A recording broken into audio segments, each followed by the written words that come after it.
देखिए, हमारे साथ इस वक्त बातचीत करने के लिए सारण के सांसद और पूर्व केंद्रीय मंत्री और बीजेपी के राष्ट्रीय प्रवक्ता राजीव प्रताप रूढ़ी हैं।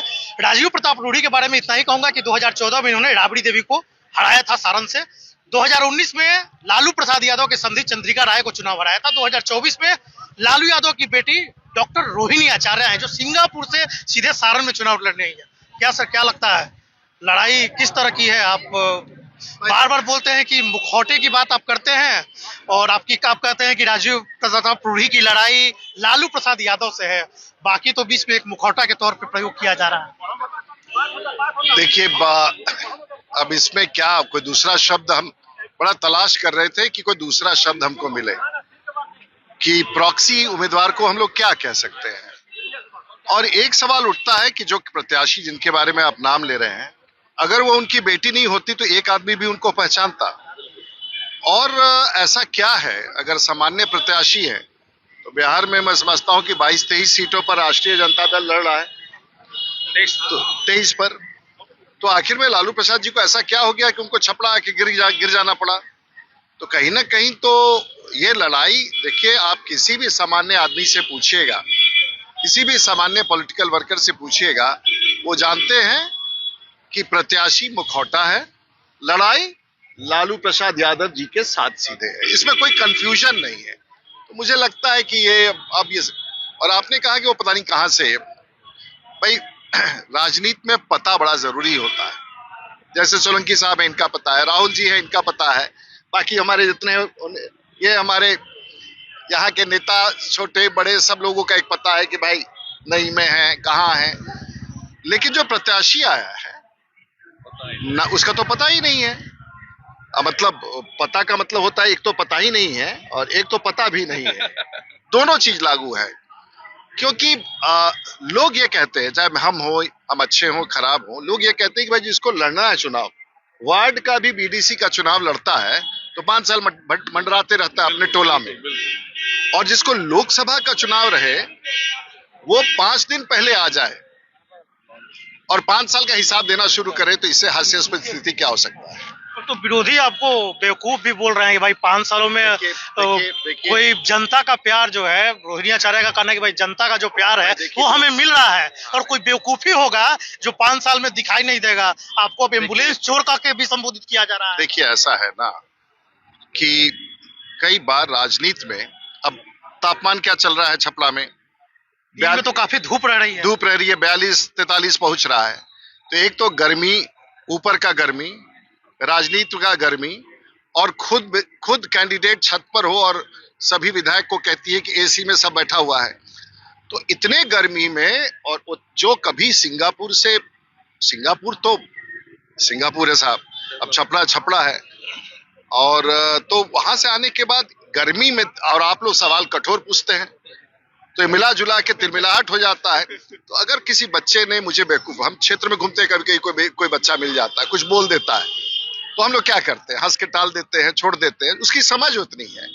अब कोई ऐसे भी बच्चे मिल जाते हैं जो गंदा नारा लगा देते हैं, तो हम लोग को लगता है बेचारी की परवरिश नहीं है, क्या कीजिएगा, छोड़ दीजिए। तो अगर, अच्छा, एक चीज जरूर है भाई, कुछ भी हो तो हम 39 साल, 40 साल, 35 साल, 4 बार सांसद, राज्यसभा, तो जब आप किसी को आप गाली दे रहे हैं और कह रहे हैं कि ये सब लोगों ने जिसने राजीव प्रताप रूढ़ी को चुना है, तो आप कह रहे हैं बेवकूफ है, तो आप मुझे नहीं कह रहे हैं, आप इस पूरे सारण की जनता को ये शब्द का उपयोग कर रहे हैं, और ये अपमानजनक है, और इसी का नुकसान उनको बहुत ज्यादा होने वाला। लेकिन बेचैनी हार की है, बेचैनी राजनीति की नहीं है, धूप का तो है ही है, सिंगापुर का तो है ही है, ये बेचैनी हार का भी है।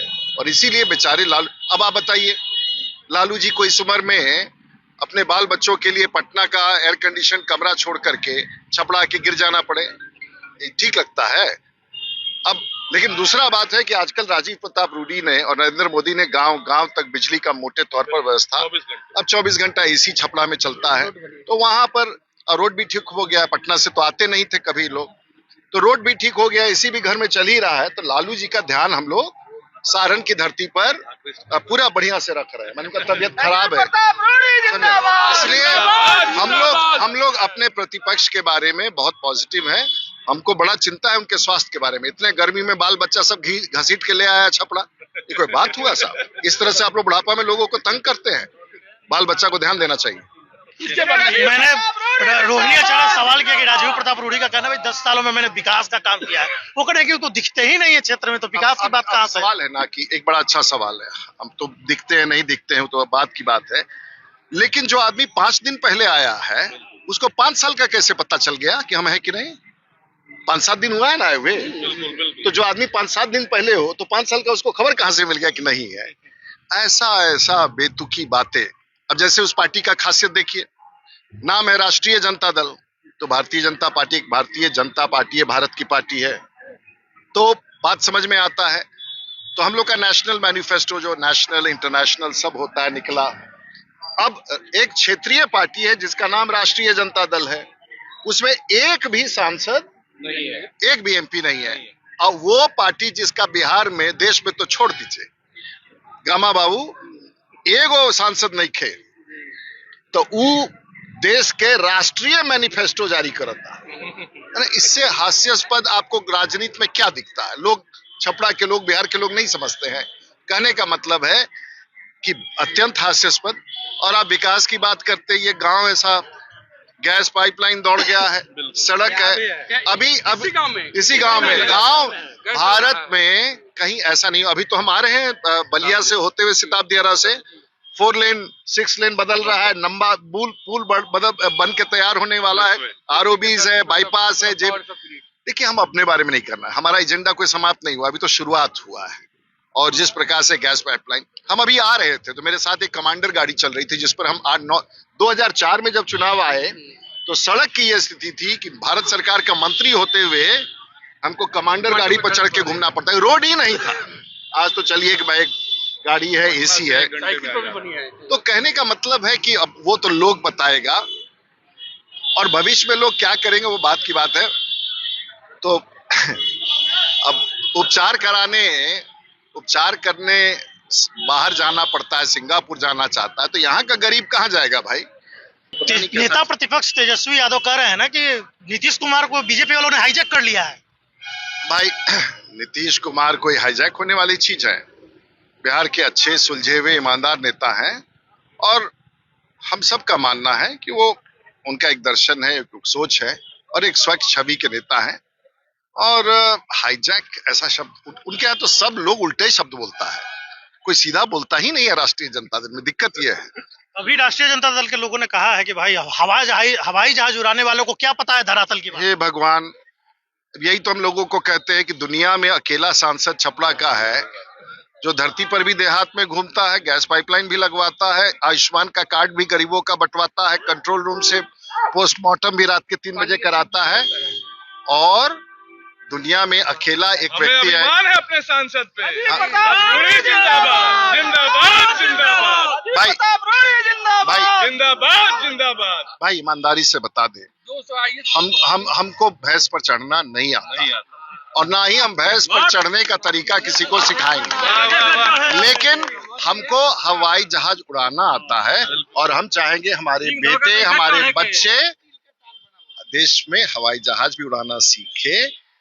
दुनिया का एकमात्र राजीव प्रताप रूढ़ी है जो वर्दी पहन करके बड़े विमानों का कप्तान है। तो अब हम अंग्रेजी भी बोलते हैं तो उस पर भी आपको दिक्कत होगा, हम भोजपुरी भी बोलते हैं उस पर भी दिक्कत होगा। क्या दिक्कत है आपको भाई? कुछ तो मेरे जैसा करना सीखिए। हम तो वकालत भी करते हैं तो वो भी आपको नहीं आता है, हम तो प्रोफेसर भी है वो भी नहीं आता है, हम हवाई जहाज भी चलाते हैं वो भी नहीं आता है, हम देहात में राजनीति कर लेते हैं वो भी आपको नहीं आता है। भाई आपको आता क्या है? तो आपको आता जब कुछ नहीं है तो काहे के लिए छपरा की जनता को तंग करने पहुंचे? आपके विरोधी कह रहे हैं कि राजीव प्रताप रूढ़ी जो क्षेत्र में घूम रहे हैं, लोगों से मिल रहे हैं, लेकिन सवाल यह है कि हमारे साथ जो जनसमर्थन है वो जनता तय करेगी कि राजीव प्रताप रूढ़ी का क्या होगा। हम कभी नाम ही नहीं ले रहे हैं, अभी तो उनको जीतना है, हमको तो जनता ने जिताया हुआ, इसलिए हम हड़बड़ाए हुए नहीं हैं। तो क्या लगता है जीत के प्रति कितने आश्वस्त है राजीव प्रताप रूढ़ी? देखिए, एक तो जीत 5 के साल प्रति धरातल पे मुखिया जी काम है। बताइए, 5 जीत साल जो है जनता, कार्यकर्ता, देश के प्रधानमंत्री और ईश्वर तय करता है। हम और आप कोई नहीं होते हैं, इसलिए ईश्वर पर छोड़ दिया। उनके आपके विरोधी कह रहे हैं ना कि हमारे साथ भीड़ बहुत हो रही है, उनके साथ भीड़ ही नहीं है। अब वो शोले फिल्म में था ना, आधा दाईं तरफ आधे बाईं तरफ, बाकी मेरे पीठ पर। क्या मजाक कर रहे हैं। ये हमारे साथ राजीव प्रताप रूढ़ी हैं, जो कि सारण के सांसद हैं और बीजेपी के उम्मीदवार हैं। इनका मुकाबला राजद सुप्रीमो लालू प्रसाद यादव की बेटी डॉक्टर रोहिणी आचार्य से है, जो ये कह रही है कि भाई भीड़ हमारे सभाओं में जुट रही है। राजीव प्रताप रूढ़ी कह रहे हैं कि हम जीत के प्रति आश्वस्त हैं और हमारी जीत तय है। आशुतोष नाथ, एबीपी न्यूज, छपरा, सारण, बिहार।